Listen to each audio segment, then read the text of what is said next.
think the first thing, people aren't usually searching online for credit card processors. Shops have probably a stack of business cards of people who have walked into their shop, and they get bombarded by phone calls, of people saying they can save them money or do this compliance fee, and their, Visa's doing this promotion or whatever the case is. I'm sure that they have a lot of options that they're not having to go online to search. I would say whoever they have the best gut instinct with, keep those people's cards, keep those people's emails, because salespeople, a lot of them are good, right? Like there's good salespeople out there. Keep those people's cards and then go research those people's company. So go on Google and type XYZ processor reviews after it. Read the reviews. If there's companies out there called, Merchant Maverick. It's creditcardprocessors.com, I think is one too. Top credit card processors. Look at the Better Business Bureau.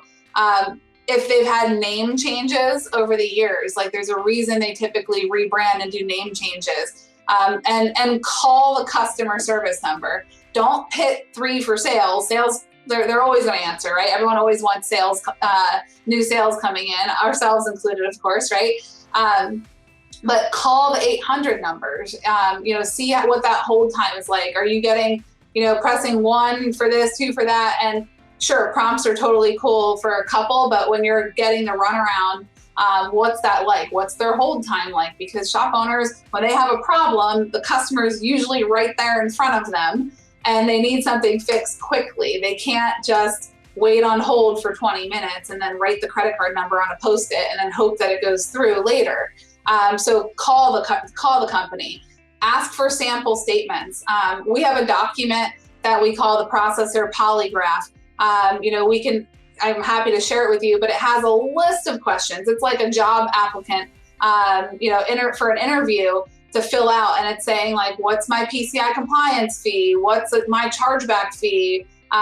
What's this rate? What's that rate? How quickly do I get my funds? Are you a 1099 versus a W-2 agent? It gives you so many, and 9 out of 10 processors won't even fill it out because 1, they might not know the answers, or 2, they are like, oh crap, if I write this down, they're not going to want to sign up with us.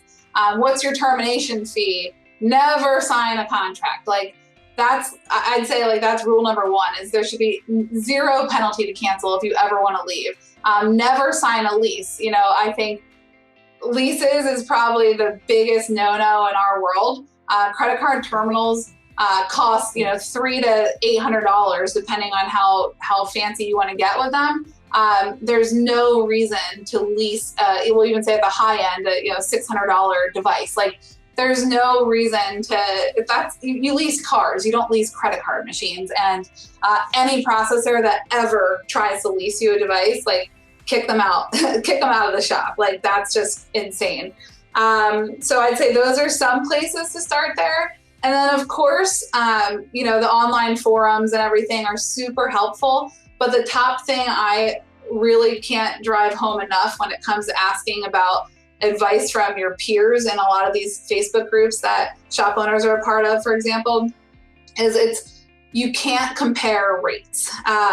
It's like, somebody that has a Honda comparing rates with somebody that has, or, a brake job or tire job with someone that has an Audi.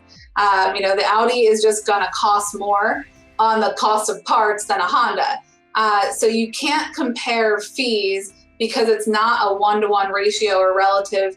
Geography makes a huge difference. Demographics make a big difference. The European shops typically are going to have higher costs because the consumers that are getting their cars fixed at the European shops pay with higher end rewards cards.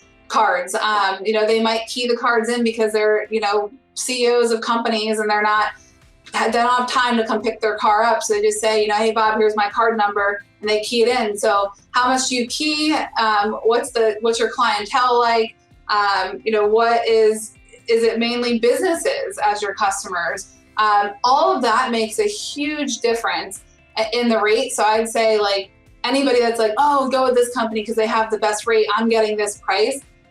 doesn't mean it's comparable to the price you'll get. So don't let that be the reason you go with a certain company, is because the price that your buddy in Georgia is getting, where his cars are all, college students that are paying with debit cards, and then you're in San Francisco, California, where it's a ton of, tech companies and CEOs, and you're doing B2B cards and cars, and it's so different. So just be careful with that, would be my only advice. But absolutely ask your peers on their experience, because that's a big deal too.